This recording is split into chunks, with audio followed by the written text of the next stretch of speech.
Hello, Alicia. How are you? I'm good. I'm really, really good. I was not expecting to see you today. I've known Kojo for many, many years. Kojo, I'll let you tell my fellow judges about yourself. I'm a stand-up comedian. Been doing comedy for 20 years. I've spent most of those 20 years encouraging young comedians and helping big-name comedians and opening up for them. And my new fiancé,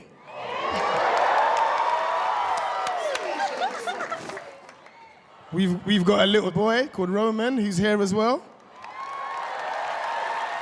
And she said that it was about time that I started thinking about myself and my son. Who makes you laugh? Simon Cowell. That's funny. Okay, well, look, Kojo, you know the show. 3 minutes, do your stuff. Good luck, darling. Thank you very much. Come on, Coach. Rooting for this. I want a good one. So, ladies and gentlemen, I'm a new dad for the first time. But all I want to do is be better than my dad, right? My dad had no patience, right? Me and my best friend, Michael Murphy, after school every day, we'd play football on the estate. I had the parent who would ruin that game by calling me inside for something I didn't think was necessary. All you would hear, because I got African parents, right? My dad would shout like, Kojo, come here.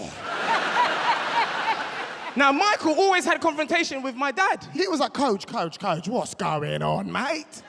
Coach, you're a big man, you're 11. You go in there and you tell him that this enough's enough.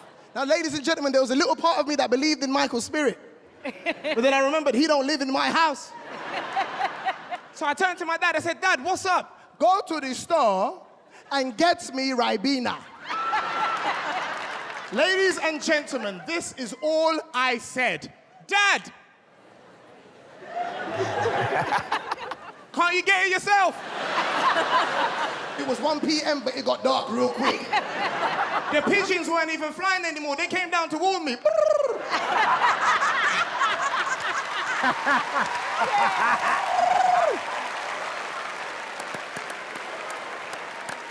Ladies and gentlemen, I don't have any jokes, I got problems. Have you ever been to a bank, right? Because I'm not really happy with the customer services that we get at banks nowadays, right? Have you ever gone into a bank? You've seen 4 available windows, 4! But there's only 1 person working. Yes. Then you get the woman that works there who walks past the queue and says, don't worry, she won't be long. Go and help her! Why are you out here? You get to the cashier because it's your turn, right? They've now given the cashiers microphones, yeah? So everybody can hear your financial situation. I'm right here, I can hear you, right? And I'm already embarrassed about the amount that I need. So I was discreet, right? I was like, can I get £1.50, please? That weren't enough for her. She had to talk into the mic and get into my business. Sorry, sir, you need £1 to keep the account open? I'm like, why are you shouting? But I told you, I needed the rest of what was in my account. So I said to her, please, can I get that 50 pence? She said to me, how do you want that? I was like, in silence.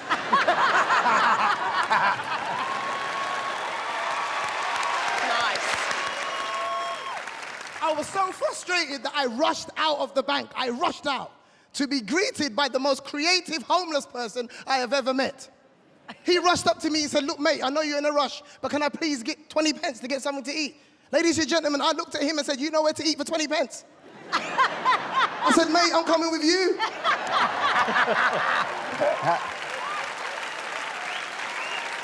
I've got dinner for the both of us.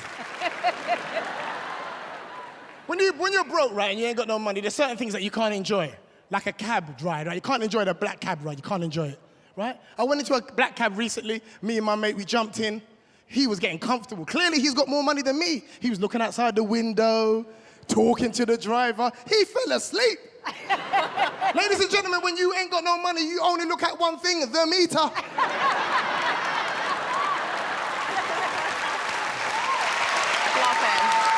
Good. The experience in a black cab is the most awful thing ever. They charge you before you even speak to the driver. You step in, $2.50. Hold on a minute. You sit down, £3. Hey! Let's discuss this.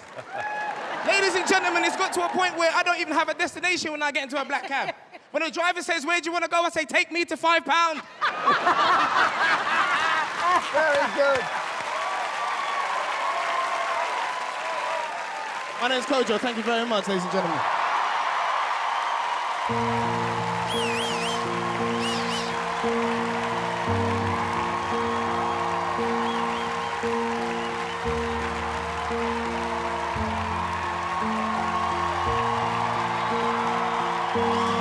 Climb every mountain, swim every ocean, just to be with you, fix what I broken. Oh, 'cause I need you to see you are reason. Kojo, when you came on, I loved hearing about how you've grafted, how you've honed your act, how you've now got your little family. Yeah, and the act just got better and better, and then by the end you were like, yeah, I'd pay money to see this man. Congratulations. So much, man. I'm so happy right now. I've always respected you. My respect level for you's just gone way up there, my friend. And let's see how far you can take it now. Thank you very much. Thank you. Woo! Well, you know, when someone's really funny, there is nothing much to say other than you are brilliantly funny. Yeah. You made everyone laugh. You've kind of got all bases covered as a comedian. You're brilliantly likable. You've got fantastic observational routines. I think you did yourself really proud today. Thank you so much. Thank you. Thank you. Thank you. Kojo, what was quite amazing was I felt that you were nervous. Then I could see the audience reacting to you and you reacting to them. But I'm going to be honest with you, Kojo, I don't really like comedians on this show. But I love you.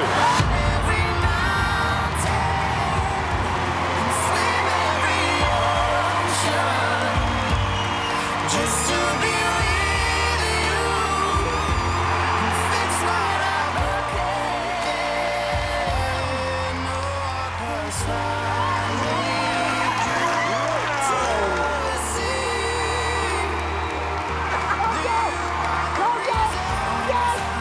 Oh, wow. Well done.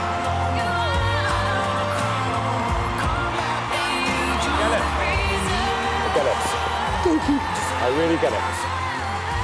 I have to tell you, I don't know what it is. You are so funny and so unpredictable. You just got the most amazing energy. This is the break you've been waiting for. Thank you so much. I could not be happy with you. Enjoy this.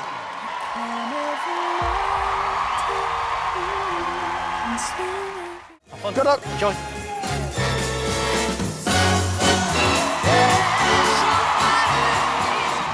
Hello. Hello, Hi. what's your name? I'm Taju. And how old are you? 40. And are you married? Is that a proposal? No, not married. Not to my knowledge. And what is it that you're doing for us today? Stand-up, impressions. Brilliant. We'll wish you all the best. Yes. Thank you.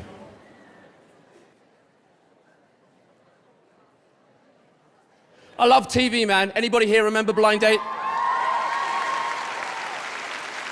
Ladies and gentlemen, it's Blind Date!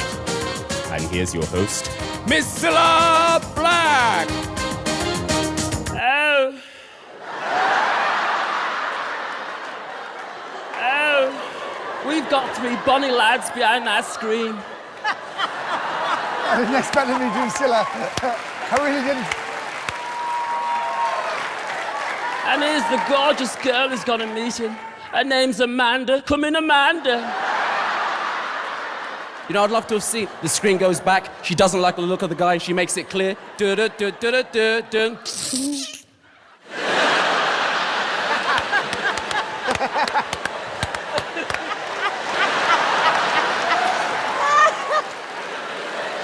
Pretty women, why do you always come to the club with a friend that doesn't look as cute as you?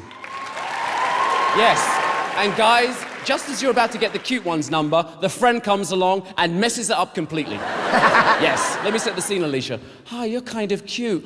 Oh, you're cute too. Here comes the friend. Who are you? Who are you? Who are you? Who are you?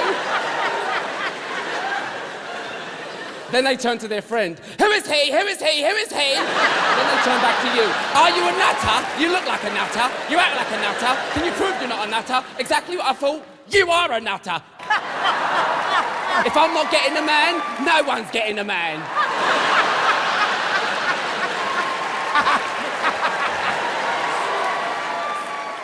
Total Recall, Predator, Commando, action films, I love them. Favorite action hero? Arnold Schwarzenegger.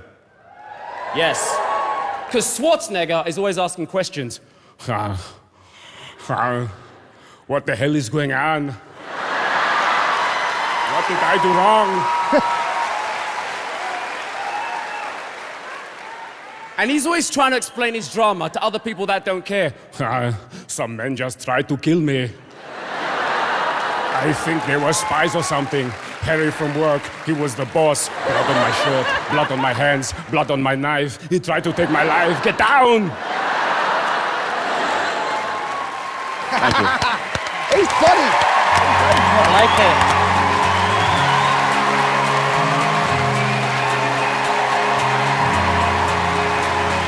I really like it. I do like it, it's funny.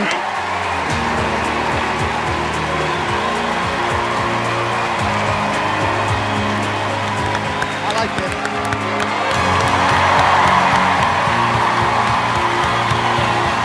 Brilliant. Well done. Wait there a second, we've got something we've got to do.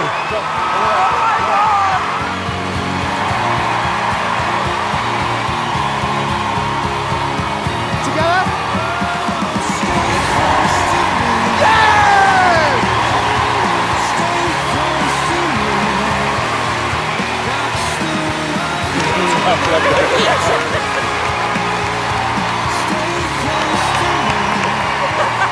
Yes!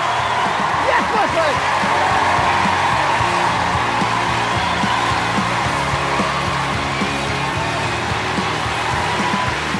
Yes! I don't know what to say. That really moved me. I mean, Anton Dex, thank you so much, boy. He's good. He's very good. He's good. Congratulations on seeing you on the stage.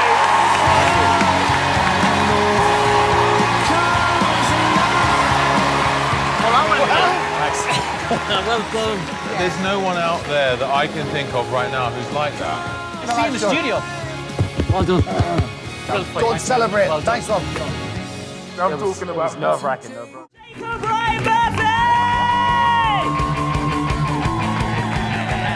Yes! What's going on? Are we all okay? Are we doing okay? Yeah. Ted, I hate you. You're so fucking good looking, sat there, being all young with your teeth and your nice face and your hair. How old did you say you were? 20. Oh, fuck off, Ted.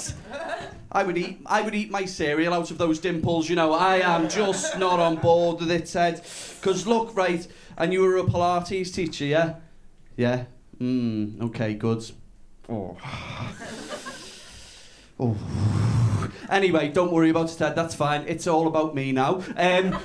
So what's been going? Because I'm not from here, right? I'm from the north of England, right? And I'm living the London dream now because I live in someone else's cupboard in East London. Yeah, I'm a soy boy, and it's good because what happened to me is basically I'm from like a rough place. Do you know when people say, "Oh, I grew up rough," I feel like when you grow up rough, you don't know any different, right? Like I just assumed where I grew up, the bins were meant to be on fire. You know what I mean? I always just assumed that the milkman was meant to sell Viagra. That was just what I thought. And then I moved to London, right, where nothing ever happens where I'm from. Nothing ever happens. Like curly fries are still a novelty where I'm from, right?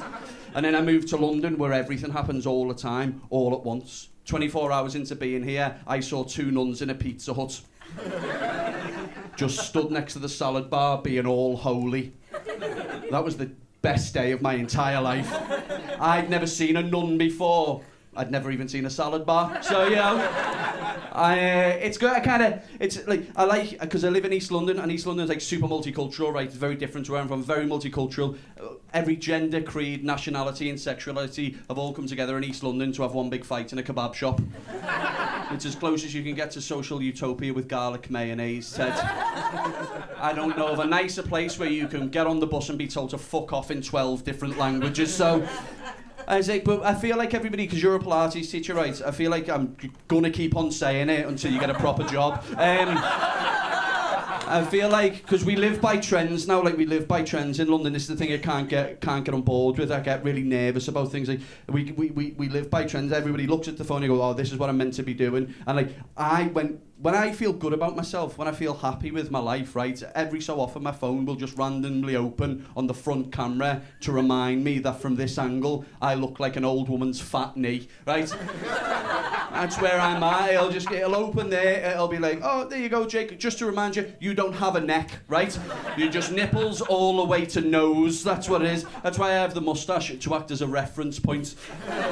Foodies, do you know this one? People who are like, oh, I'm a foodie, me. Oh, I love food, couldn't live without food, me. Oh, how quirky about you that is, because personally I can take it or leave it, me, sustenance. Oh. And then when I first moved to London, it was this thing which was food, street foods, you know, all those street food where you go outside and you eat food, which was dead cool. But when you think about it for long enough, you realise that street food is basically just eating fish in a car park, isn't it? That's what it is. That is buying a sausage off a man who sleeps in a van. That's what that is. I've never in my entire life been sat in a restaurant and been like, do you know what this lasagna needs? Do you know what this lasagna needs? More wind. That's what that needs. And then there's the other ones, which is like alternative healthcare. Do you know this one? Alternative healthcare, where people like lick fucking stones instead of paracetamol or something like that. Personally, I think it's good form not to take medical advice off the kind of person who would wear a toe ring. Because look, no disrespect, right? But I feel like if don't worry about that. I've panicked now because of what's just happened there. But the worst one for me is, do you all know, have you ever met anybody who rock climbs for a hobby? Oh my goodness me, because they're the worst people in the world, aren't they? They're so absolutely unbelievably boring. I met someone at a house party recently who rock climbed for a hobby, and his name was Cliff, right? And the red flag about Cliff was he didn't think that was funny, right? He was talking to me about, do you know those shoes, the toe shoes? Do you know those shoes with the toes in them? Do you know them? Oh, he's telling me about those. Up until that point, I never felt as a person you could feel sympathy for an avalanche, right? But this was me and Cliff, and I feel like as a society we should probably do something about those toe shoes, because I'm not saying it is, but it has to at least be adjacent to paedophilia, doesn't it? Good, you're all wonderful. I'm Jacob Ryan Murphy. Thank you so much. Nayim Ali!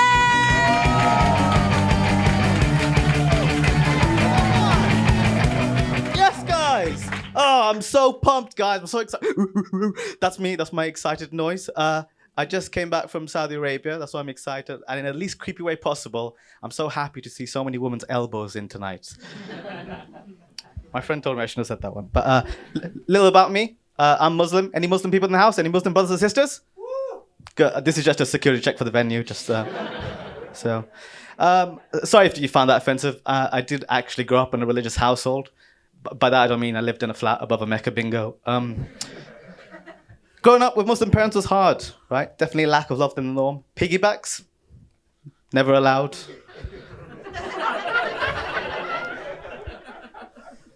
Pigs aren't halal. Okay, got it. Yeah. Sorry about that. What's your name, white guy? Oh, sorry, I shouldn't say white. I'm trying to be more PC. What's your name, more employable guy? Ben. You single, taken, Ben? Oh, congratulations. Yeah, it sounded like I was interested. I could do a lot worse. I only ask because, we live in 2022, a day where sexuality is a spectrum and, the lines are a bit blurred. And I know the definition of heterosexual is a grown man that has sex with women, frequently. So at the moment, I'd have to say I'm unsuccessfully straight. Let me introduce myself properly because brown names are hard. My name is Nayim. I'm an honest, hardworking guy. I think trust is essential in every relationship, and I'm 6'2". I have bad posture. Another fun fact about me, I'm 7 years clean. Yes, I took my first shower at 20 years old. So as you can tell, I've been single for a long damn time. Oars, please. Oars, Grant. Oars. Thank you. Thank you, though. Thank you. I was tired of it, right? One day I just woke up and I said, I need to stop lying to myself and start lying to women again. So I downloaded all the dating apps. Give me a cheer if you used Tinder before. Right, a lot of ultimately sad but relatable people here. But yes, I thought, I could find a girl I'm attracted to. I'm short and jacked, as you can see. We call ourselves chode bodies. And, I thought I could find a girl I'm attracted to. I love curves. Love curvy women. Yes, I was thoroughly disappointed when I downloaded Tinder Plus and it wasn't full of plus-size girls. It was false advertising, if you ask me. My friends, they're always good with girls. My lad friends, they're always great at hitting on girls, having loads of sex. They brag about their body count. A term you don't really hear after uni unless you're an American police officer. But it's not them that I don't get on with. It's my nice guy friends, right? They really rub me the wrong way. Yeah, I'll tell you why. Other white guy. So they always big me up when there's no reason to look at me, right? And girls have the same thing, but it's a lot less subtle. Everyone here's got Facebook, Instagram. You've probably seen it, right? Hot girl A will comment under less attractive girl B's photos like a serial killer. They'll be like, ooh, I want your eyes. Or, ooh, I want to cut off your freckles and glue them onto me. Sick best friend shit like that, right? The guy version's a lot more subtle, so I'm privileged to be friends with 4 6-foot-tall, handsome white men. I know, I'm a lucky man. So, one of them will be like, let's go out on the pull. And I'll stupidly be like, okay.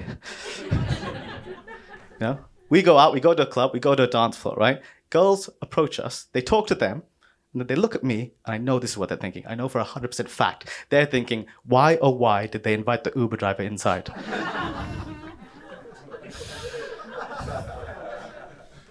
I'll be honest, every time people laugh at that one, it hurts my feelings. Yeah. Unrelated, but I hate racists, especially Asians. My dad, he's the exact opposite of me. He'll only trust other brown people. Do you know what my dad gets at a Chinese restaurant? Directions. To an Indian restaurant. Yeah. But, I joke, I am very pro-Asian people. I'm pro-ethnic minorities rising up to a stage of importance for their underrepresented communities. Except Rishi Sunak, I think he's a dick. Okay? Yes, thank you. I have to say, I hate politics jokes. I'm not a political comedian. But I am disappointed in the racism in this country not being strong enough to stop Rishi Sunak becoming Prime Minister. Okay? Before I go, I just want to leave a fleeting thought. Who here has seen Wallace and Gromit? Right, biggest show of the night? Not so good for me, but fine.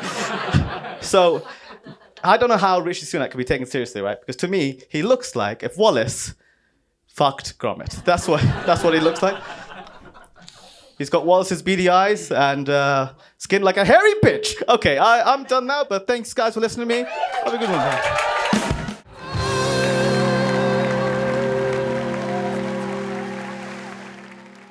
Hello.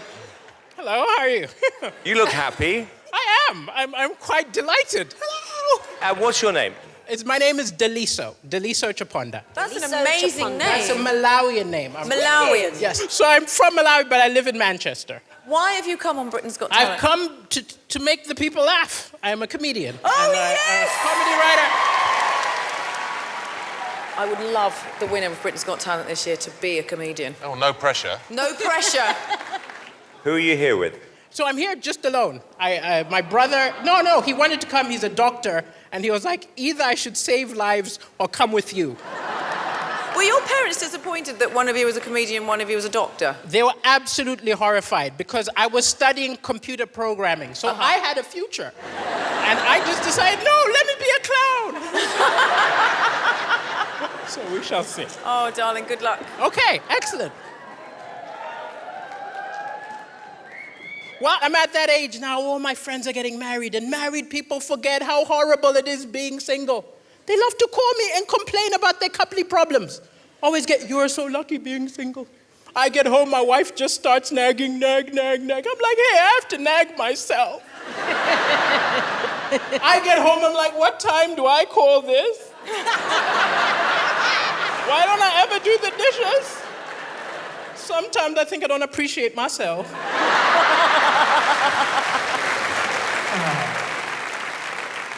I haven't always been a comedian. I did some weird jobs. I used to clean houses, and I'll admit I was tempted to steal. I didn't steal because the Bible says, thou shalt not steal, but nowhere does it say, thou shalt not swap.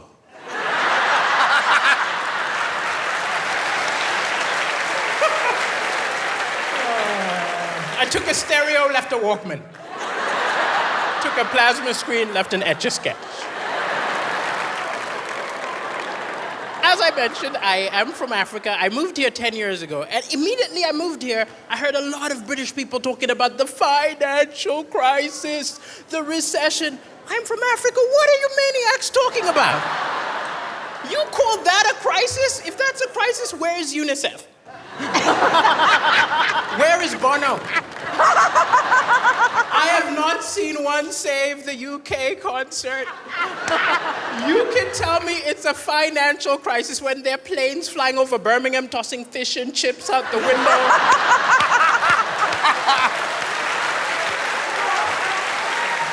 It will be a financial crisis when there are ads on television saying this chav has to walk 5 miles a day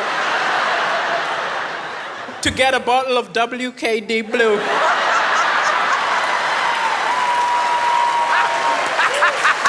And 100%, you have got a financial crisis when India starts opening call centers here.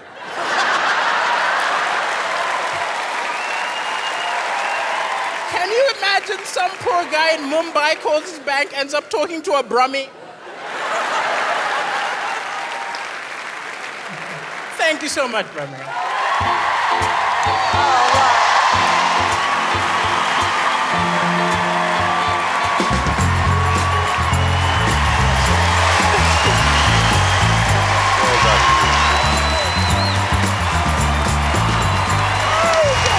Oh, we like him a lot. Yeah, he's correct.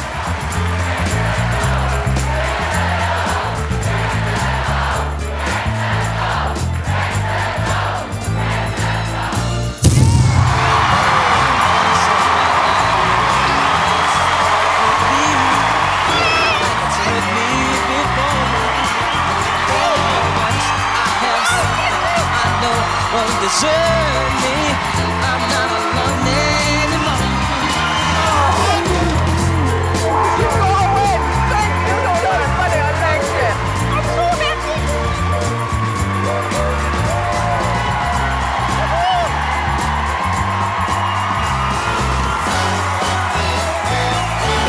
Thank you. I just want to say, I think you're bloody hilarious. Thank you.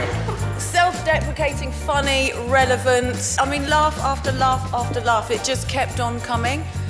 And I really want you to win the entire series. Thank you so much. Thank you. I think you could. And I think you have a golden future. Oh, I thank do, you so much. honestly. I'm shocked and delighted. So am I. Wonderful. My face is hurting from laughing. I'm so pleased that Amanda pressed her golden buzzer for you. You are brilliant, and I cannot wait to hear more from you. Well Thank done. you so much. Thank you very much. Thank you. You should be a comedy superstar. Yes. All the jokes were really original, and you are incredibly likable. I couldn't fault it. Well done. Thank you. Thank you very much. Well, not only do I think you're an undiscovered little star, I could see you owning your own show. Thank you. What you did was so funny and naughty and unique. This is why we make shows like this, to find people like you. Thank you so much. Thank you. Thank you very much. Thank you. Thank you, everybody. Thank you very much.